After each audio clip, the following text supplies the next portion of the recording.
Okay मालिक, तो अब ये लेक्चर अपना जो रहेगा ये रहेगा पर्टिकुलर पॉइंट टर्मिनेशन और मिसलेनियस के लिए। ओके, टर्मिनेशन में से अपन ने डिस्क्वालिफिकेशन एंड वेकेशन खत्म कर चुके हैं। मेरे ख्याल से वो दोनों कॉन्सेप्ट आपको क्लियर है। कहीं पर भी डाउट आए तो मेरे को आप मैसेज करिए। ओके, या जो कुछ भी रहा तो आपके पास टेलीग्राम चैनल है या व्हाट्सअप नंबर रहेगा, उस पर दोनों पे मैसेज करते जाइए मालिक। कुछ भी इश्यूज रहे तो कोई इशू नहीं, मतलब टेंशन मत लीजिए, सबका सोल्यूशन आता है। Okay, and one more thing, okay, जो भी मैं एग्जाम्पल दे रहा हूँ ये सिर्फ एग्जामिनेशन पॉइंट ऑफ व्यू दे रहा हूँ, जो एग्जामिनेशन के लिए एप्लीकेबल है। पंचायती एग्जाम्पल और है मेरे पास, लेकिन वो अपन डिस्कस नहीं करेंगे इस बैच में। ओके, लेकिन टू द एक्सटेंट आप ये ध्यान रखिए, सारे एग्जांपल आपने नोट करने जरूरी है, जो मैंने आपको स्टार्टिंग के लेक्चर में बताया था। अगर आप स्पीड से लिख नहीं पा रहे हो, जो मैंने एग्जांपल लिखे हुए स्क्रीन पे, अगर आप उस स्पीड से लिख नहीं पा रहे हो तो स्क्रीन जो शेयर की होगी एटलीस्ट उसको देख के वापस आप वो रीराइट कर लीजिए, ताकि क्या होगा, वो एक एग्जांपल आपके दिमाग में बैठ जाना जरूरी है, ताकि आपका आउटकम एटलीस्ट याद रहे। Okay, now we are coming on the next position that is called resignation of director and that is section number 168. मैं आपको सेक्शन नंबर से याद दिला रहा हूँ। ओके, सेक्शन नंबर से याद दिला रहा हूँ मालिक। ओके, मेरे को याद करके बताइए या रिपीट कीजिए। ओके, याद होगा तो section 162 is voting individually, 163 is proportional, 164 is disqualification, 165 is number of directorship, 166 is duties जो अपन नेक्स्ट क्वेश्चन पढ़ेंगे, 167 is vacation and 168 is resignation and 169 will be removal. यहां तक आप अच्छे से याद रख लीजिए, काम खत्म है। उसके बाद इंस्पेक्शन के सेक्शन गए थे लेने। अपने को मेन दो सेक्शन याद रखने हैं। कौन से दो सेक्शन याद रखने हैं? एक अपॉइंटमेंट के और एक टर्मिनेशन के, ताकि जो भी आप रिकॉल करो फटाफट वो सेक्शन से याद करो, ताकि वो आपको समझ में आ जाए सेक्शन में। जैसे 15267 बोला तो आपके दिमाग में क्या आना चाहिए? Rotation and non rotational. 160 बोला तो अदर देन रिटायरिंग डायरेक्टर। ये पॉइंट याद रखिए। फर्स्ट डायरेक्टर का सेक्शन याद नहीं रहा तो चलता मेरे को, क्योंकि फर्स्ट डायरेक्टर बोलते हैं अपन को रिकॉल मेन पॉइंट है। बार बार रोटेशनल नॉन रोटेशनल बोलना बहुत थोड़ा सा टाइम कंज्यूमिंग वाला पॉइंट है। 15267 में घुस गया तो सही है ना, समझने की कोशिश करो ये वाला पॉइंट। और 161 1 2 3 4 आपका जो पॉइंट है additional, alternate, nominee and vacancy, ये खत्म हो जाता है। और ये होने के बाद आपको ध्यान रखना है वुमन डायरेक्टर और रेसिडेंट डायरेक्टर सेक्शन भूल जाइए वापस, वो प्रोवाइजो है, क्योंकि एनीवे वो प्रोवाइजो और सेक्शन बेसिक ही है, 149 ही है, पर कंफ्यूजन मत करिए। और उसके बाद दो है small share holder director and independent director. Small share holder 151 के कैटेगरी में आता और इंडिपेंडेंट 149 के इसमें जाता, खत्म स्टोरी। तो ये पॉइंट आप रखिए, सेक्शन वाइज भी ध्यान रखना है। ओके, अब अपन बात करते हैं रेजिग्नेशन। सर क्या डायरेक्टर रिजाइन कर सकता है? 100% आंसर इज यस। कोई अरे कौन रोकेगा? रेजिग्नेशन करना अपना राइट्स है, जैसे ज्वाइन करना भी राइट्स है वैसे रेजिग्नेशन करना भी राइट्स है। पक गए, फ्रस्ट्रेट हो गए, चीजें खत्म हो गई तो रेजिग्नेशन। खाली आपने 2-3 पॉइंट याद रखने हैं। रेजिग्नेशन जो आप रेजिग्नेशन का जो नोटिस दोगे, ओके, वो राइटिंग में होना चाहिए। किसमें होना चाहिए बेटा? राइटिंग में। और वो किसको जाना चाहिए? To the company and BOD. Okay, और वो कहां पर पहुंचना चाहिए? ओके, उनके रजिस्टर्ड एड्रेस है या बोर्ड में आप दे रहे हो, पर मेक श्योर, बोर्ड में भी आप दे सकते हो, बोर्ड मीटिंग चल रही है उसमें आप बोल रहे हो मैं रिजाइन करना चाहता हूं, लेकिन मेक श्योर, ओके जी, मेक श्योर, ओके, ये मैंने इधर लिख दिया है, make sure it is in writing. Oral resignation is not permitted. Oral resignation is not valid in the eyes of law. 168 makes it clear you need to resign only by writing. Okay, मैं example बता रहा हूं। AGM हो रहा था, AGM में सारे share holder much कर रहे थे, बोले मिस्टर ए तुम बकवास हो, मिस्टर ए तुम बकवास हो, मिस्टर ए तुम बकवास हो, ए सालो तुम्हारे लिए मैं इतना काम कर रहा हूं, रिजाइन नहीं आएगा मैं कल से, मैं रिजाइन कर दिया, मैं ऐसे बोल के निकल गया। ओके, क्या ये रेजिग्नेशन वैलिड होगा 168 में? No, resignation should be given in writing. और वो राइटिंग में रेजिग्नेशन किसको देना चाहिए? टू द कंपनी और to the board. That's it. ये पॉइंट आपने ध्यान रखना है। यानी इसमें मेन क्रक्स क्या निकालोगे आप? राइटिंग। पहला पॉइंट ये दिमाग में रखो, ठीक है। अब ये राइटिंग में देने के बाद आपको इमीडिएटली आना चाहिए, DI-12 को अपडेट करना पड़ेगा। DI-12 क्या था? कौन किसको दे रहा है? Company to ROC. बस वही कॉन्सेप्ट है। अभी वापस कंपनी टू आरओसी इन्फॉर्म करना पड़ेगा क्या? कि डायरेक्टर रिजाइन कर चुका है। तो वापस कितने दिन में देना पड़ेगा? वो दिन को भूलिए मत, same logic, 30 days from the date of resignation. वो टाइम पे क्या था? 30 days from the date of appointment. खत्म हो गया। तो तुम्हारा DI-12 अपडेट करना पड़ेगा। हाँ सर, जो रिजाइन कर रहा डायरेक्टर, मेरे को बताओ, जब तुमने ज्वाइन किया था तो तुमने कौन सा DR भरा था? जब तुमने ज्वाइन किया था DR भरा था, कौन सा भरा था? 2 भरा था, 2 भरा था, DI-2 भरा था। 8 तो आप डिस्क्वालिफिकेशन किया, लेकिन कंसेंट का 2 था। और वो किसको दिया तुमने? कंपनी। लेकिन यहां पर ये बोला हुआ है कि डायरेक्टर DIR-12 के साथ में 11 ये कंपनी देगी, ये डायरेक्टर जो रिजाइन कर रहा है वो देगा, और ये किसको देगा? ROC को। लेकिन यहां पर एक सबसे इंपॉर्टेंट पॉइंट है, में, यानी ये कंपल्शन नहीं है। यानी DIR-12 कंपल्शन है, DIR-11 कंपल्शन नहीं है। This is amendment. ये पिछले साल तक ये कंपल्सरी था। ओके, मॉडिफाई कर दिया, अमेंड कर दिया। अब ये बोला DIR-11 दो या मत दो, कोई प्रॉब्लम नहीं, लेकिन तुम चाहते हो कि हमारे पास नोट हो जाए, क्योंकि ऐसा हो सकता है ना कंपनी DIR-12 भरने में डिले कर देवे। ओके तो इंटीमेशन के लिए तो अपन अपने सेफ साइड के लिए DR11 भर दिया तो क्या अपनी अपनी रिस्पॉन्सिबिलिटी खत्म हो जाती है, तो DR11 भरना है। अब मेन पॉइंट है सर, ओके कौन से डेट से डायरेक्टर रिजाइन करेगा, okay whichever is later, ये याद रखो। ओके अब क्या था, resignation received by company, resignation received by company, resignation received by company और date specified, date specified, okay whichever is later. यानी एग्जांपल, ओके जिसको एग्जांपल वाइज मैं बोलूं, रेजिग्नेशन मैंने दिया 30 जून 20 को, ओके और मैंने रेजिग्नेशन लेटर पहुंच गया 30 जून 20 को, और मैंने डेट में लिखा था कि 1 जुलाई या 7 जुलाई 2020 से मैं रिजाइन कर रहा हूं। मेरे को बताओ what is the date of resignation, the resignation letter is received on 30 June but my date I specified is 7 July, तो what is the date of resignation, 7 July. Okay लेकिन मैंने 30 जून को रेजिग्नेशन लेटर दिया और मैंने बोला मैं 19 जून से रिजाइन कर रहा हूं, 19 जून से रिजाइन कर रहा हूं। ओके तो मेरे 19 जून क्योंकि मेरा बर्थडे, तो मैं रिजाइन कर रहा हूं, 19 जून से रिजाइन करूंगा। तो मेरे को बताइए आपको कौन सा डेट ऑफ रेजिग्नेशन लोगे आप, 30 June, okay whichever is later, 19 नहीं होगा, जो कि 30 जून को ये डेट क्या है, ये डेट है लेटर रिसीव्ड बाय कंपनी। ये एग्जांपल आपको, ताकि स्क्रीन पे दिया हुआ एग्जांपल अच्छे से याद रहे। और ये क्या डेट्स है, date specified in letter. Bharat माता की जय, समझ में आया, खत्म स्टोरी, 10 इससे ज्यादा कुछ है नहीं। ओके मोस्ट इंपॉर्टेंट, ओके ऐसा हो सकता है कि सारे के सारे डायरेक्टर एक साथ में रेजिग्नेशन करें, क्या ऐसा पोजीशन पॉसिबल है, आंसर इज यस। ओके इसको बोलते हैं एन मासे रेजिग्नेशन, क्या बोलते हैं, एन मासे रेजिग्नेशन, एन मासे मतलब एक साथ में रिजाइन कर रहे हैं। तो इस केस में ओके आपको समझना जरूरी है, इसलिए हमेशा यूज करते हैं 168(3), अगर आपको याद होगा फर्स्ट डे अपन बात किया था, तो सबसेक्शन 3 बोलता है, इसका सबसेक्शन 3 बोलता है कि इस केस में जो सब्सक्राइबर्स टू मेमोरेंडम थे, सब्सक्राइबर्स और प्रमोटर्स, जो प्रमोटर नाम दे रहा है, ओके वो और सीजी, ये लोग डिफाइन करेंगे कि अगले डायरेक्टर कौन होंगे। ये कौन से केसेस में, एन मासे रेजिग्नेशन, एन मासे रेजिग्नेशन में।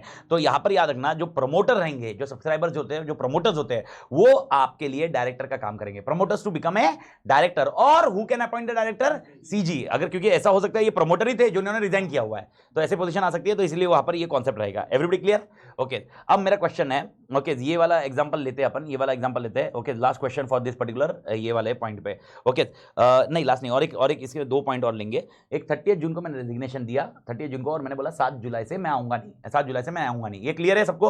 ओके अब मेरा क्वेश्चन है, क्या 7 जुलाई के बाद मैं कोई चीज के लिए लायबल हूं, 7 जुलाई के बाद कोई चीज के लिए लायबल हूं मैं उस कंपनी के लिए, यानी मैंने रेजिग्नेशन दिया वाई लिमिटेड में, अपना वाई लिमिटेड में, क्या 7 जुलाई के बाद मैं लायबल हूं, नहीं। लेकिन क्या 7 जुलाई की पहले वाली एक्टिविटीज के लिए मैं लायबल रहूंगा, आंसर इज यस, हमेशा। ये पॉइंट आप ध्यान रखना, यानी ऐसा नहीं होगा कि रेजिग्नेशन दे दिया और उसके बाद मैं नहीं अभी तो मेरी लायबिलिटी कुछ कंपनी के अगेंस्ट नहीं है। Please do make thing clear, ये चीज याद रखिए, ये इंक्वायरी और इन्वेस्टिगेशन के लिए काम आएगा। इंक्वायरी इन्वेस्टिगेशन जब अपन 205 वाले सेक्शंस के आगे जाएंगे, 204 205 केस में जाएंगे, तब अपने को समझेगा कि ये चीजें मैटर कर रही है, तो इसीलिए ध्यान रखना, यानी रेजिग्नेशन दे दिया होगा तो भी वो लायबल रहेगा, लेकिन कौन से डेट्स के लिए, पहले वाले डेट्स के लिए, जब उसने काम किया as a director. Is that point clear for everyone, okay ये होने के बाद अभी एक क्वेश्चन ये है, ओके अब मैं ये बोल रहा हूं, एक कंपनी में एक लास्ट क्वेश्चन है इसका, ये लास्ट क्वेश्चन को आंसर कर दीजिए। एन मासे रेजिग्नेशन क्लियर सबको, एन मासे रेजिग्नेशन में कौन बनेगा, सब बनेंगे, ओके लेकिन एन मासे रेजिग्नेशन में एक ये पॉइंट भी है, but I don't know worth mentioning है कि नहीं है, लेकिन एक सेकंड में बता, 10-15 सेकंड में बता देता हूं कि भाई ऐसा हो सकता है सब रिजाइन कर दिए, तो DR12 कंपनी के बिहाफ पे भरेगा कौन, DR12 तो कंपनी को भरना होगा, जिसमें डायरेक्टर का एक डिजिटल सिग्नेचर चाहिए, कोई ना कोई तो डायरेक्टर पोजीशन पे चाहिए, लेकिन सारे के सारे रिजाइन कर चुके। तो इसमें एक क्लैरिफिकेशन आया है कि ROC के पास जाके आप एप्लीकेशन दे सकते हो कि हम साथ में रिजाइन कर रहे हैं, तो एक डायरेक्टर कोई भी नॉमिनेट हो सकता है जो ओके एक कंपनी के बिहाफ पे DR12 भरेगा, जो डायरेक्टर पैनल पे नहीं होगा लेकिन रिजाइन डायरेक्टर होगा, और वो कंपनी के पैनल पे मतलब बिहाफ पे DR12 भरेगा, क्योंकि DR12 अपने को कितने दिन में भरना है, 30 डेज, नहीं किया तो पेनल्टीज है, तो वो पेनल्टी या फाइन करने से अच्छा तो बेटर ऑप्शन है अपन वो जाके ROC, लेकिन उसमें फीस लगती है, ये पॉइंट एडिशनल पॉइंट है, ठीक है, ये खाली इंटीमेशन देना था, इन्फॉर्मेशन आपको शेयर करनी थी। अब सबसे इंपॉर्टेंट पॉइंट और एक है, ओके लेट अज्यूम एक कंपनी में director mister A and mister B, ये 2 ही डायरेक्टर है, ओके बाकी नहीं है। क्या बोला मैंने, कितने डायरेक्टर है वाई लिमिटेड में, 2 ही डायरेक्टर, वाई लिमिटेड में 2 ही डायरेक्टर है, वाई प्राइवेट लिमिटेड लेते हैं, ओके वाई लिमिटेड लेंगे तो नहीं होगा ये कॉन्सेप्ट, वाई प्राइवेट लिमिटेड लेते हैं, वाई प्राइवेट लिमिटेड में 2 ही डायरेक्टर है, A और B, okay mister B okay died in road accident, road accident में चले गए। अब mister A want to resign. अब मेरे को बताओ, क्या ये मिस्टर ए ने ऐसा करना चाहिए कि मिस्टर बी की जगह किसी को अपॉइंट करना चाहिए और उसके बाद रिजाइन करना चाहिए, या मिस्टर ए डायरेक्टली रिजाइन कर सकता है? याद रखना, मिस्टर ए डायरेक्टली रिजाइन कर सकता है। ये केस लॉ हुआ था। ओके, यहां पर राइट्स ऑफ रेजिग्नेशन इसीलिए रोका नहीं जा सकता कि आपके पास पैनल पे मिनिमम नंबर ऑफ डायरेक्टर्स नहीं है। आपका राइट्स ऑफ रेजिग्नेशन है तो आपको मिनिमम नंबर ऑफ डायरेक्टर लाने पड़ेंगे, उसके बाद ही आप रिजाइन करोगे, ऐसा कहीं पर भी नहीं है। आपको रिजाइन एन मास से रेजिग्नेशन का कॉन्सेप्ट भी वही है ना। तो इसीलिए इस केस में भी आप ध्यान रखना, ये केस लॉ है। तो इस केस में भी ऐसा हुआ था कि mister B died in road accident और मिस्टर ए था, उसको रिजाइन करना था। पर अभी मेन पॉइंट है, रेजिग्नेशन लेटर किसको देगा, क्योंकि बोर्ड तो है ही नहीं। और रेजिग्नेशन लेटर देने के लिए बोर्ड चाहिए, बोर्ड है ही नहीं। कंपनी में भी देगा तो कोई किसके पास जाएगा, वो लेटर खोलेगा कौन? सेक्रेटरी खोल के थोड़ा बोलेगा ओके मिस्टर ए रिजाइन, मतलब साला जिसको 10,000 के वो बोल रहा है चलो बाय बाय टाटा, ऐसा नहीं होगा। तो ये किसके पास जाएगा, ये जाएगा आरओसी के पास। तो आप रेजिग्नेशन लेटर आरओसी को दे दो, खत्म हो गई स्टोरी, तो रिजाइन हो जाता है और काम खत्म हो जाता है। दिस इज स्टोरी है। रेजिग्नेशन पक्का clear? That's it. Okay, resignation में कोई दम नहीं था, जो मैंने आपको बता दिया सारे पॉइंट्स रेजिग्नेशन के कवर कर लिए। रेजिग्नेशन के बाद आता है आपका 169 and that is called removal of directors. Removal of directors, everybody clear? तो अभी अपन बात करते हैं removal of directors. Removal of directors एक बार मैं अपडेट कर दूं, आपको चीज़ें समझाना चाहता हूँ, अच्छे से समझ लेना, बिकॉज ये एक सबसे इंपॉर्टेंट सेक्शन है अगेन, ठीक है? लेकिन ज़्यादा कॉम्प्लिकेट नहीं है क्योंकि इसकी बहुत सारी चीज़ें मैंने आपको बता चुका हूँ, तो इसमें ज़्यादा एफर्ट्स नहीं लगेंगे। लेकिन ओके, इसको मैंने 4 पार्ट में डिवाइड किया है, चारों पार्ट आपने अच्छे से समझ लेने हैं और चारों पार्ट प्रोसीजर वाइज है। मैं आपको बोल रहा हूँ, आप किस में एम्फेसाइज कर रहे हो? कॉन्सेप्ट से ज़्यादा प्रोसीजर में। प्रोसीजर समझिए, इधर प्रोसीजर, ये तरीका होगा रिमूव करने का। तो सबसे पहला जो पार्ट होगा वो होगा पार्ट 1, दूसरा होगा पार्ट 2, ओके, तीसरा होगा पार्ट 3 और चौथा होगा पार्ट 4। पार्ट 4 में ज्यादा कोई दम नहीं है, एक बेसिक पॉइंट है। सबसे पहला अपन बात करेंगे बेसिक रिक्वायरमेंट क्या है। पार्ट 1 में क्या बोला मैंने? Basic requirement. 169 से क्या रिमूवल हो सकता है? 100% यस। 169 से किसको रिमूव कर रहे हैं? ओके, डायरेक्टर्स को। तो सबसे पहला पॉइंट, रिमूवल जो होगा वो सिर्फ ओआर से होगा। रिमूवल जो होगा वो किससे होगा? ओआर। यानी यहां पर आप ऐसा मत सोचना 15 के ऊपर है तो मुझे एसआर देना पड़ेगा। Is that point clear? मेरे को बताओ, डायरेक्टर कितने अपॉइंट कर सकते हैं ओआर से? 15 के ऊपर रहा तो ओआर की जगह एसआर। अब यहां पर ऐसा मत करना कि 15 के ऊपर डायरेक्टर तो अपने को एसआर पास करना पड़ेगा। रिमूवल के लिए हमने को क्या पास करना जरूरी है? OR. OR pass, removal is done. Done मालिक, पहला पॉइंट। सेकंड, ओके, याद रखो ये डायरेक्टर्स रिमूव नहीं कर सकते। एक नाम आप दे दो, रिमूव नहीं कर सकते, नहीं कर सकते। ओके, रिमूव नहीं कर सकते। कौन से डायरेक्टर? एक डायरेक्टर जो कल आपने पढ़ा था 163, याद आया? Proportional representation. मैंने बताया था कितने साल तक रिमूव नहीं हो सकता? 3 साल, इसीलिए मैंने नाम दिया था परमानेंट डायरेक्टर है। याद आया? तो रिमूवल नहीं हो सकता, ये डायरेक्टर को रिमूव नहीं कर सकते। देखो मैंने हिंदी में लिखा है, समझना जरूरी है। रिमूव नहीं कर सकते मतलब इंग्लिश को हिंदी में लिखा है, रिमूव नहीं कर सकते, रिमूव नहीं कर सकते। किसको किसको? 163 के डायरेक्टर को। डायरेक्टर जो ट्रिब्यूनल ने अपॉइंट किया है, ट्रिब्यूनल वाले डायरेक्टर को कैसे करोगे?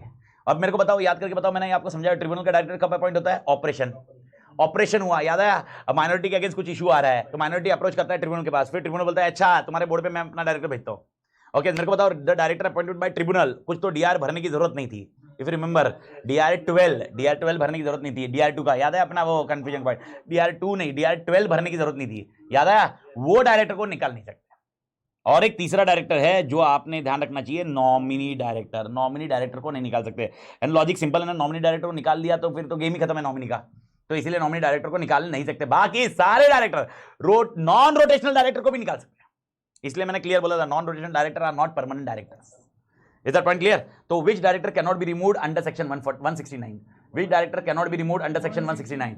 ओके, 163 वाला डायरेक्टर, ट्रिब्यूनल वाला डायरेक्टर, ट्रिब्यूनल ने अपॉइंट किया उसको, और नॉमिनी डायरेक्टर।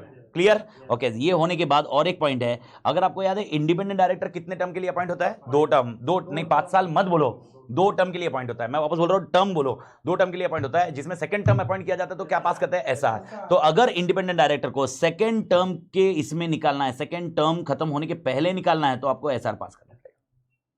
बाकी सब केसेस में अपने को क्या पास करना जरूरी है? ओआर। तो इंडिपेंडेंट डायरेक्टर का विच टर्म मैं बोल रहा हूं? Second term. सेकंड टर्म के लिए निकालना है, सेकंड टर्म के पहले निकालना है, सेकंड टर्म खत्म नहीं हुआ उसके पहले निकालना है, तो अपने को क्या पास करना पड़ेगा? एसआर। भारत माता की जय। Everybody clear? तो बेसिक रिक्वायरमेंट मैंने आपको बता दी, ये बेसिक चीज है 169 के लिए। Everybody clear? क्लियर? अच्छा, ये second term before second term, before second term निकालना है। Everybody clear? तो अपने को क्या पास करना पड़ेगा? एसआर के अलावा कुछ काम नहीं होगा मालिक। Everybody clear? ठीक है, अब इसके अलावा और 2-3 चीजें, and that is called additional requirement. Okay, पहला था बेसिक रिक्वायरमेंट आप समझ चुके हो। अब एडिशनल रिक्वायरमेंट क्या है? सबसे पहला एडिशनल रिक्वायरमेंट में एक पॉइंट है जो आपको ध्यान होनी चाहिए, इसमें क्या दी जाएगी? Special notice. जैसे मैं बोल रहा हूं 14 दिन ध्यान रखने का। स्पेशल नोटिस मतलब 14 दिन नोटिस आपको देनी पड़ेगी, जैसे अपन का सेक्शन 160 जाता है। ओके, वो केसेस में जाएगा स्पेशल नोटिस कैसे कॉन्सेप्ट होगा। और स्पेशल नोटिस देने के लिए आपके पास 2% ऑफ वोटिंग राइट्स होने चाहिए, जो अपने को यहां पर लिखने की जरूरत नहीं है, वो आपका ऑल टुगेदर पहले वाले में कवर हो जाता है। यहां पर अपने को डायरेक्टली आंसर पे आना है, क्रक्स पे। तो यहां पर आप स्पेशल नोटिस दोगे तो स्पेशल नोटिस बहुत इंपॉर्टेंट है, बिना स्पेशल नोटिस के ये नहीं हो सकता। यानी जब तक आपके पास उतना परसेंटेज ऑफ वोटिंग राइट्स नहीं है, special notice can not be given by anybody. मेरा मन किया और notice can be given, notice भी वो डायरेक्टर के थ्रू जाता है, पर स्पेशल नोटिस जब आता है तो कहीं ना कहीं वोटिंग राइट्स का इंपैक्ट रहेगा। तो वोटिंग राइट्स के बेसिस पे आपने ध्यान रखना है। तो वोटिंग राइट्स यानी आपको मैंने बताया भी था कल कि किसी को भी निकालना रहा तो मन किया तो निकल जाएगा, ऐसा नहीं होगा। तो आपके पास वो कुछ वोटिंग राइट्स होंगे, पावर्स होंगे, तब जाके आपका इन्वेस्टमेंट उतना होगा, तब जाके ये होगा। ओके, दूसरा सिनारियो ये मैंने आपको बता दिया है, ग्राउंड फॉर रिमूवल नेसेसरी नहीं है, मेरा मन किया निकाल रहा हूं, बस मैंने नोटिस दे दिया है। There is no requirement of ground for removal. तो ground for removal is not necessary, and this has been decided in the case law of LIC Escorts Limited. LIC Escorts Limited करके एक case हुआ था, जिसके अंदर ऐसा हुआ था कि LIC के पैनल, LIC ने एक जगह शेयर होल्डिंग किया, और वहां पर जहां पर शेयर होल्डिंग किया वहां के एक डायरेक्टर को LIC ने निकाला। ओके, डायरेक्टर कोर्ट में पहुंचा और कोर्ट में बोला LIC ने मेरे को क्यों निकाला, there is no reason, I have not been, मतलब उन्होंने कोई ऐसे अनइथिकल काम या कुछ नहीं किए हुए। फिर कोर्ट ने बोला क्या प्रोसीजर फॉलो किया गया था क्या? Answer is yes, and procedure follow किया। कोर्ट ने बोला हम उस पर डिस्कशन नहीं करेंगे क्यों निकाला गया है, निकालते वक्त procedure was followed, that's it. हमारा लॉजिक ये रहेगा। क्लियर मालिक? तो सेकंड पॉइंट आपका स्पेशल नोटिस का कॉन्सेप्ट, ग्राउंड फॉर रिमूवल की जरूरत नहीं है। ओके, याद रखना एक और एक important point, no BOD can remove director. No BOD can remove director, ये तो मैंने बहुत बार समझाया आज के इसमें भी लेक्चर में, बोर्ड निकाल नहीं सिखा सकता है। ओके, 3 कॉन्सेप्ट है, कौन से 3? अरे वो 161 है ना, एक तो एडिशनल डायरेक्टर, सही है, बढ़िया। ओके, यश का कहना है कि वो 3 जन को निकाल सकता है बोर्ड। ओके, अब यश मैं ऐसा तेरे को पीटूंगा। ओके, एक बार ये कैमरा बंद होने दे और वो पीटूंगा और ऐसा वीडियो बनाऊंगा और उसको वायरल करूंगा। मैंने क्या बोला था, वो अपॉइंटमेंट मेथड है, रिमूवल मेथड के लिए है ही नहीं। अरे तुम कंफ्यूज मत करो, ये अपॉइंटमेंट में बोर्ड अपॉइंट कर रहा है, इसका मतलब बोर्ड निकाल सकता है इनको, ऐसा नहीं है। मैंने कब ऐसा बोला कि बोर्ड निकालेगा इनको? बोर्ड अपॉइंट करेगा तो बोर्ड निकाल लेंगे। मैंने क्लियर किया है, कोई भी अपॉइंट करो, निकालने की औकात किसकी? मेंबर। बोर्ड अपॉइंट कर रहा है तो इसका मतलब बोर्ड निकालेगा, ऐसा नहीं है। डायरेक्टर को निकालने की ताकत सिर्फ मेंबर के पास है। ओके, मैं सिर्फ एक चीज बताया, बोर्ड किसको निकाल सकता है? बोर्ड सिर्फ एमडी। आप दिमाग में ये बिठा के रखो, बोर्ड, हाँ बोर्ड, अगर बोर्ड ऑफ डायरेक्टर का कोई मेंबर है और वो स्पेशल नोटिस दे रहा है, वो अलग इशू है। वो डायरेक्टर नहीं निकाल रहा है, वो कौन निकाल रहा है? मेंबर। पर मैं एक चीज क्लियर कर दूं कि board does not have power to remove any of the director,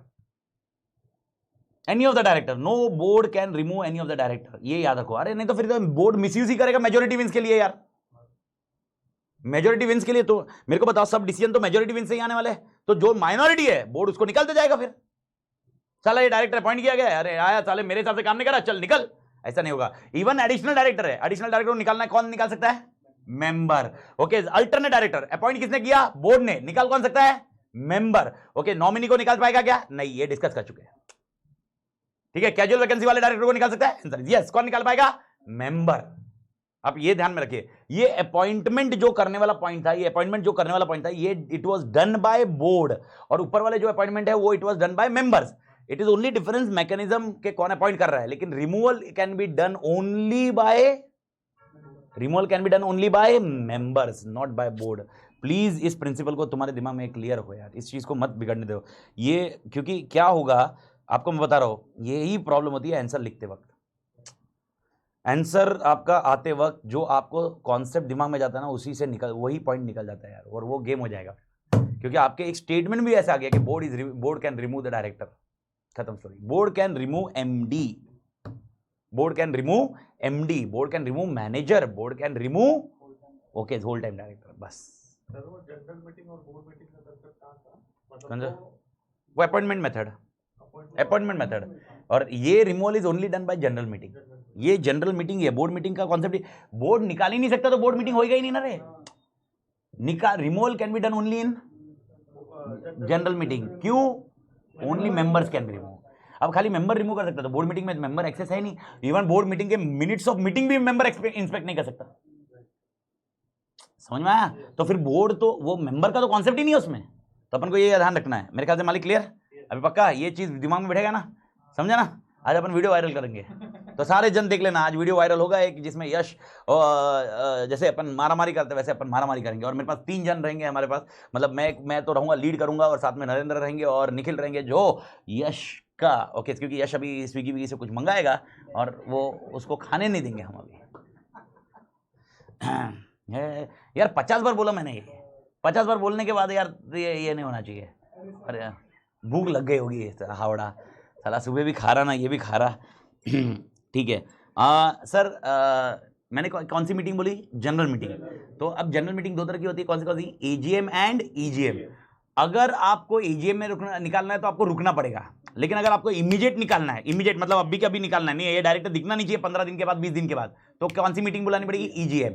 यानी 169 should be clubbed with 100। 100 is EGM. 100 is EGM. तो अगर 116 अगर इमीडिएट निकालना है, इमीडिएट, तो 169 can be clubbed with 100 for immediate removal. Immediate मतलब कल के कल नहीं निकलेगा, 14 दिन। क्लियर ना? तो 100 कौन सा सेक्शन है? 100 किसके लिए है? ईजीएम। ओके, और एजीएम के लिए तो बोलने की जरूरत नहीं है। एजीएम के लिए आपको वेट करना पड़ेगा जब तक एजीएम होगा, उसमें रिमूवल होगा। क्लियर मालिक? ओके, ये हो गया तेरा second additional requirement. Third point में आता है, ओके बॉस कितना भी करो, प्रिंसिपल ऑफ नेचुरल जस्टिस। भाई यार अपॉर्चुनिटी ऑफ बीइंग हर्ड नहीं दिया तो कैसे होगा? इसीलिए यहां पर उस बंदे को जिसको रिमूव कर रहे हैं, क्या उसको अपॉर्चुनिटी ऑफ बीइंग हर्ड देना है? 100%। इसीलिए जो स्पेशल नोटिस आएगी, स्पेशल नोटिस की कॉपी किसको भेजनी पड़ेगी? स्पेशल नोटिस की कॉपी किसको भेजनी पड़ेगी? जो डायरेक्टर रिमूव कर रहे हैं हम लोग, उसको स्पेशल नोटिस की कॉपी जाएगी। ठीक है, अब अगर आपको ये मालूम पड़ा है तो क्या वो अपने को रिप्रेजेंटेशन करेगा कि मुझे क्यों मत निकालो? यस, वो रिप्रेजेंटेशन करेगा कि भाई मैंने आपकी कंपनी के लिए ये किया है, वो किया है, ऐसा किया है, वैसा किया है, प्लीज आप मुझे मत निकालो। दिस लाइक रिटन रिप्रेजेंटेशन मत बोलिए, लेकिन रिप्रेजेंटेशन। अब ये रिप्रेजेंटेशन आइदर सब मेंबर्स को भेज सकते हैं या ओरली मीटिंग में बोल सकते हैं। ओके, ये आपको ये तो सर ये ऑडिटर में जैसे होता है वैसे ही है। बस ऑडिटर में दिक्कत क्या आती है? कोड ऑफ एथिक्स फॉलो करना पड़ता है कि ऑडिटर रिप्रेजेंटेशन नहीं कर सकता, क्योंकि अपने को कोड ऑफ एथिक्स अभी जो 2020 है, पहले वाला जो था कोड ऑफ एथिक्स, वो हां पर अपने को फॉलो करना पड़ता है, बिकॉज रिटन मतलब रिप्रेजेंटेशन में अपन कुछ नहीं बोल सकते। We are bound by that auditor के लिए, लेकिन डायरेक्टर के लिए ऐसा नहीं है। तो डायरेक्टर जो बोलना बोल सकता है, लेकिन अगर डायरेक्ट दूसरे बोर्ड को मालूम पड़ा कि डायरेक्टर अपना कुछ, यानी डायरेक्ट बोले साले ये बोर्ड वाले कमीने, मैं तो बहुत अच्छा इंसान था, अरे साले ये लोग जोल कर रहे थे, तुम उसको नहीं निकाल के मुझे निकाल रहे हो तुम, अरे ऐसा अगर डायरेक्टर को मालूम पड़ा तो बोर्ड ऑफ डायरेक्टर किसके पास जा सकता है? ट्रिब्यूनल के पास। और ट्रिब्यूनल को बोल सकता है ये जो इसने रिप्रेजेंटेशन दिया है ना, हम उसको भेजेंगे ना उसको मीटिंग में रीड करने देंगे, और ट्रिब्यूनल इस पे रोक लगा सकता है। लेकिन ट्रिब्यूनल को मालूम पड़ना चाहिए कि ये ओके जो इसने रिप्रेजेंटेशन किया है वो गलत किया हुआ है। Okay, it is something which is not having, it is having obligatory remark on company और बोर्ड। ये सिनारियो है, तो वो रिमार्क्स जैसा कॉन्सेप्ट नहीं होना चाहिए। बाकी रिप्रेजेंटेशन दे सकता है कि सर मैंने, आप देखिए आप पिछले 2 साल से मैं काम कर रहा हूं, ओके 2 साल पहले आपकी कंपनी की एफिशिएंसी ऐसी थी, अभी कंपनी की एफिशिएंसी ऐसी है, मैं इस एरिया में इंप्रूव कर रहा हूं, इस एरिया में मैं काम कर रहा हूं, आप निकालना चाहते हो निकालिए, मुझे कोई प्रॉब्लम नहीं, लेकिन मेरा हमेशा ऑब्जेक्टिव या विजन या मिशन जो रहेगा सिर्फ आपकी कंपनी को बढ़ाना रहेगा, सिर्फ वाई लिमिटेड को बढ़ाना रहेगा। मैं चाहता हूं कि वाई लिमिटेड एक बड़ी कंपनी बने, और उसके लिए जो मैं करना चाहूंगा वो मैं करूंगा, और उससे मैं पीछे नहीं हटूंगा। बाकी आपकी मर्जी, आप निकालना चाहते हो निकाल सकते हो, बस ऐसा ये scenario, this is like representation. मेरे ख्याल से मालिक क्लियर? तो आपने देखा principle of natural justice and opportunity of being heard. तो फेयरवेल लेटर और फेयरवेल स्पीच तो दोनों दे दिया अपन ने उसको मौका, लेकिन अगर फेयरवेल लेटर और फेयरवेल स्पीच में अगर उसने कुछ गड़बड़ किया तो हम किसके पास जाएंगे? ट्रिब्यूनल। ये पॉइंट ध्यान रखना। तो अपन ट्रिब्यूनल के पास जा सकते हैं और ट्रिब्यूनल को बोल सकते हैं ना फेयरवेल स्पीच देने देंगे ना फेयरवेल लेटर देने देंगे। बस ये एक अपॉर्चुनिटी पार्ट 3 का पॉइंट है। मेरे ख्याल से मालिक क्लियर? अब पहले प्रोसीजर समझ में आ रहा है? तो अब मेरे को बताओ, वो डायरेक्टर हुआ, उसने मीटिंग में बोला, उसके बाद भी अगर ओवर पास हो गया तो वो निकल जाएगा या नहीं निकलेगा? निकल जाएगा। खत्म हो गई स्टोरी। अब अपना जो बचा पॉइंट है वो ये है कि भाई प्रोसीजर एट जनरल मीटिंग तो मेरे को समझ में आ गया। एक सेकंड ना, मैं इसको कलर से चेंज कर देता हूँ। कौन सा कलर करूँ? कलर भी नहीं बेटर माँ कसम अभी ये कलरफुल करते हैं। Procedure at general meeting, procedure at general meeting क्या होगा? सबसे पहले मेरे को बताओ जनरल मीटिंग में क्या होगा, सबसे पहले क्या क्या पास किया जाएगा, ओआर। ओआर पास, तो डायरेक्टर निकल गया या नहीं निकल गया, निकल गया। अब मेरा क्वेश्चन है वो जो डायरेक्टर निकला है उसकी प्लेस खाली हुई है नहीं हुई है, खाली हुई है, क्या उसकी जगह हम लोग किसी और को भर सकते हैं, answer is yes. Yes punter, कौन सी, खाली रखना है तो रख सकते हैं, वो रोटेशनल नॉन रोटेशनल में आता है बेटा, इधर रिमूव कर रहे हैं हम लोग, वो रोटेशनल नॉन रोटेशनल में कंफ्यूज मत कर। ओके, 3 सिचुएशन आप कंफ्यूज मत करो, अगर आप भी कंफ्यूज हो रहे हो 152.6.7 में जाएंगे तो उस टाइम पे एजीएम में क्या होगा डिस्कशन था, हम यहाँ पर सिर्फ एजीएम की बात कर रहे हैं या ईजीएम भी हो सकता है, तो कैसे आप वो डालोगे 3 सिचुएशन, वो 3 सिचुएशन कौन सी मीटिंग में होती है, सिर्फ और सिर्फ एजीएम। आप देखो, मैं जानता हूँ कि इतना इसे याद रखना बहुत मुश्किल होगा, लेकिन इसको याद रखना पड़ेगा कि 152.6.7 किसके लिए था, सिर्फ रोटेशनल नॉन रोटेशनल कौन सी meeting, only AGM, not general meeting, it's AGM only. मेरे को बताइए सेक्शन किसके लिए एप्लीकेबल है, AGM as well as EGM, मतलब जनरल मीटिंग है तो कैसे वो एप्लीकेबल होगा, ये दोनों मिक्स कर ही नहीं सकते अपन। मिक्स कब कर सकते हो, जब ये भी बोलता है एजीएम में होगा तब आप कुछ चीजें मिक्स कर सकते हो, ये बोल रहा है दूसरी मीटिंग में भी हो सकता है, तो फिर तो आप वो क्राइटेरिया कैसे ला सकते हो इसमें। ओके, मैं समझ सकता हूँ, I agree with this point कि आप इतना ऐसा रैपिडली या स्पीड अप में ये सब ऐसा नहीं, पर ये करना पड़ेगा, अपन सी फाइनल में है और अपन ये पॉइंट में रहेंगे। क्रैश कोर्स छोड़ दो, क्रैश कोर्स का मेरा डिस्कशन ही नहीं है, मैं क्रैश कोर्स का पॉइंट में डिस्कशन नहीं कर रहा, लेकिन मेरा पॉइंट ये है कि आपको ये ग्रिप रखनी पड़ेगी, there is no exception for this grip. आप नहीं बोल सकते नहीं नहीं यार ऐसा है ये वो, नहीं नहीं यार ये, अरे आपको याद रखना पड़ेगा 152.6.7 AGM only, 160 AGM plus EGM, इसलिए मैंने उधर जनरल मीटिंग लिखा है। तो उसी तरह 169 के लिए मैंने क्या किया, मैं इधर क्लियर हूं जनरल मीटिंग, जनरल मीटिंग, और जब मैं जनरल मीटिंग लिखूंगा तो आपको क्राइटेरिया मैच करना पड़ेगा। डन मालिक, एवरीबडी, ओके। तो अब मेरे को बताओ ओआर पास होगा, ओआर पास होने के बाद वो बंदा निकल जाएगा ना, ओके, हाँ या ना, ओके। क्या ये वैकेंसी फिल की जा सकती है, answer is yes, vacancy fill की जा सकती है। ओके, कैसे, by giving a special notice, अगर किसी को और को डायरेक्टर बनाना है या बनना है तो स्पेशल नोटिस देनी पड़ेगी, जैसे 160 में जाते हैं वैसे नोटिस दे दो, स्पेशल नोटिस दो कि हम इसको डायरेक्टर बनाना चाहते हैं, तो वैकेंसी फिल की जाएगी। सर ऐसा हो सकता है वैकेंसी फिल नहीं करे तो सर क्या ये वैकेंसी खाली रह सकती है, आंसर इज यस। लेकिन क्या ये बोर्ड बाद में कैजुअल वैकेंसी जैसा फिल कर सकता है, आंसर इज यस। हाँ, वैकेंसी हो गई ना, वैकेंसी हो गई, वैकेंसी हुई, वैकेंसी किसमें हुई, जनरल मीटिंग में। अब हो सकता है जनरल मीटिंग में वापस किसी को अपॉइंट कर ले, लेकिन bye giving a special notice, हम चाहते हैं कि मिस्टर ए की जगह मिस्टर ए की जगह मिस्टर बी आ जाए, ठीक है, जनरल मीटिंग में डिस्कशन हुआ, लेकिन जनरल मीटिंग में डिस्कशन नहीं हुआ, खाली मिस्टर ए को निकाला गया ओआर पास करके। अब सेक्शन बोलता है अगर आपने ऐसा किया है और जनरल मीटिंग में किसी को नहीं किया हुआ है तो ये जो वेकेंट पोजीशन है this can be filled under section 161(4). तो ये 161(4) के तहत, 161(4) के तहत कैजुअल वैकेंसी के तहत फिल की जाएगी। लेकिन वेरी इंपॉर्टेंट पॉइंट उन्होंने बताया, जो डायरेक्टर निकाला गया है, जो डायरेक्टर रिमूव किया गया है, he can not be again appointed. अरे ये तो क्लियर है ना रे, अपॉइंटेड अगेन, समझ में आया, मेरे ख्याल से समझ में आया क्या मालिक, दैट्स इट, ये कॉन्सेप्ट है, खाली खत्म, कहां स्टोरी खत्म, एवरीबॉडी क्लियर, पक्का समझ में आ गया। प्रोसीजर आपके स्क्रीन पे पूरा लिख डाला है, पूरा का पूरा प्रोसीजर खत्म हो गया है। सिर्फ इसके अंदर एक एडिशनल पॉइंट है जो मैं नहीं लिख रहा हूं, मैं खाली समझाने में जा रहा हूं। मैं ये पॉइंट है, अगर एमडी को निकाला तो क्या है, ओके, मैंने ये चीज 2 बार समझा दी, इसके पिछले लेक्चर में भी समझाई और अभी भी समझाइए, एमडी को निकालना इज नॉट सेक्शन 169। ओके, अब समझ शुरू, 169 के तहत में डायरेक्टर का रिमूवल है, तो अगर आपने मतलब एमडी को कौन निकाल सकता है, मैंने क्या समझा था, एमडी को निकालेगा बोर्ड। अगर बोर्ड एमडी को निकालता है, क्या इसका मतलब डायरेक्टर भी निकल जाएगा, नहीं, एमडी वो एमडी का फुल फॉर्म मैनेजिंग डायरेक्टर, उसके नाम में डायरेक्टर है ना, इसका मतलब वो डायरेक्टर है, प्लीज समझिए शुरू, इट इज को-पैसनिंग विद डायरेक्टर, यानी वो डायरेक्टर होगा तो एमडी बन पाएगा, पर डायरेक्टर नहीं है तो एमडी नहीं बन पाएगा, उसका डायरेक्टर होना जरूरी है एमडी के लिए। तो अगर तुम्हारी पोजीशन बोर्ड ऑफ डायरेक्टर लगा, ये एमडी को निकालना है, एमडी को निकालना है, एमडी को निकालना है, तो एमडी निकलेगा लेकिन डायरेक्टर नहीं निकलेगा, वो अभी भी बोर्ड पे बैठा रहेगा। तो अगर आपको एमडी को निकाल के डायरेक्टर से भी निकालना होगा तो आपको सेक्शन 169 फॉलो पूरा करना पड़ेगा। बोर्ड एमडी को निकालने के तहत में ऐसा नहीं एज्यूम करेगी कि हमने डायरेक्टर को भी निकाल दिया। Is that point clear? तो आपको यह समझना होगा कि ऐसा हो सकता है कि भाई यार एमडी को निकालना पड़े, बोर्ड एमडी को निकालती है, तो ऐसा एज्यूम नहीं किया जाएगा कि एमडी जो निकल गया है वो डायरेक्टर भी निकल गया है, वो खाली क्या निकला है, एमडी, लेकिन अभी भी वो क्या रहेगा, डायरेक्टर, और डायरेक्टर से पोजीशन से निकालना है तो उसको क्या बनना पड़ेगा, 169, इसीलिए मैं वापस बोल रहा हूं removing MD is out of this section. Section 169 is not taken care for MD. 169 is only for director. यानी अब मैं इससे क्या समझ में आया आपको, इससे क्या समझ में आया, 169 is not covering removing of MD. इसका मतलब एमडी को कौन नहीं निकाल सकता, वो नहीं, एमडी को कौन नहीं निकाल सकता, मैं वर्डिंग क्लियर कर रहा हूं, मेंबर्स नहीं निकाल सकते. 169 is not taking care of MD. 169 is out of the purview for the MD. इसका मतलब कौन एमडी को निकाल नहीं सकता, मेंबर निकाल नहीं सकते. तो एमडी को कौन निकाल सकता है, बोर्ड. आप स्ट्रीमलाइन समझ में आ रहा है. ओके यानी अगर मेरे को डायरेक्टर को निकालना है तो कौन निकालेगा, मेंबर. एमडी को निकालना है तो बोर्ड. मेंबर के पास पावर नहीं है.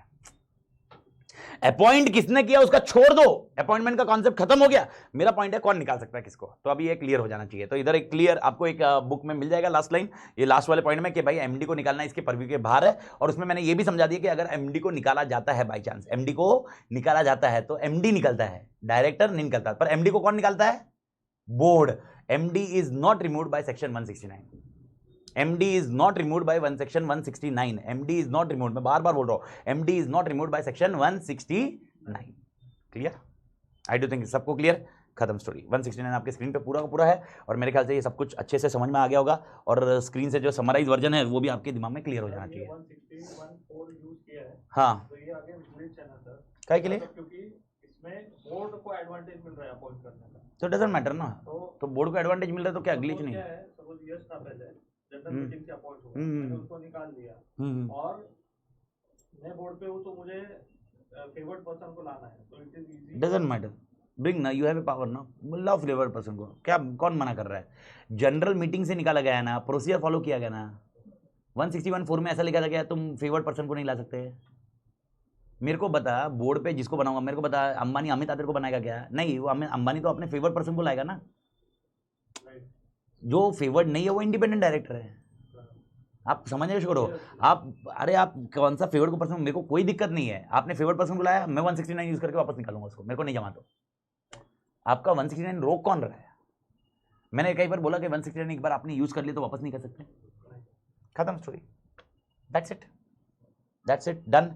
And this is with respect to your chapter 1 का टर्मिनेशन. एंड इसके बाद वाला जो चैप्टर 1 का प्रोसेस है ये अपन सीधा नोट्स में पढ़ेंगे. इसमें मैं ज़्यादा डिस्कशन नहीं करूंगा. मैं सिर्फ इसमें से एक आंसर कवर करना चाहता हूँ अभी के लिए. ओके, बाकी सारा का सारा मैं जब अभी इसके ये लेक्चर ब्रेक करके इसके बाद लेक्चर में जो कराऊंगा मैं पूरा नोट्स एक बार गो थ्रू कर रहा हूँ. तो आपने चैप्टर 1 के नोट्स गो थ्रू कर लेने चाहिए अभी. ओके, और उसके बाद अपन चैप्टर 2 के स्ट्रक्चर में जाएंगे मालिक. ओके, तो अब इसके बाद रहेगा ड्यूटीज रहेंगे, डेन रहेंगे, रजिस्टर रहेगा, इंस्पेक्शन रहेगा. तो ड्यूटीज जो पॉइंट रहेगा उसमें सिर्फ ड्यूटीज अपन पढ़ लेंगे, लेकिन मैं सिर्फ एक कॉन्सेप्ट समझाना चाहता हूँ. ओके, जो मेरे को अभी कॉन्सेप्ट समझाना, समझने शुरू हो. असाइनमेंट ऑफ ऑफिस नहीं कर सकता. ड्यूटीज ऑफ डायरेक्टर में क्या है, क्या नहीं कर सकता, असाइनमेंट ऑफ ऑफिस. बाकी ड्यूटीज मैं रटूंगा, मैं बाद में जब नोट्स में जाऊंगा तब मैं उसमें आपको हाईलाइट करा दूंगा, क्योंकि आगे के चारों आंसर है ना प्रोसीजर है, तो तब अपन रट लेंगे उसके अंदर. तो एक चीज आप समझ लेना, असाइनमेंट ऑफ ऑफिस नहीं हो सकता. क्या नहीं हो सकता, असाइनमेंट ऑफ ऑफिस नहीं हो सकता. What is the meaning of assignment, मेरा क्वेश्चन ये आता है. What is the meaning of assignment. Assignment मतलब क्या, असाइन. ओके, मेरा ऑफिस मैंने किसी को असाइन कर दिया, मतलब क्या.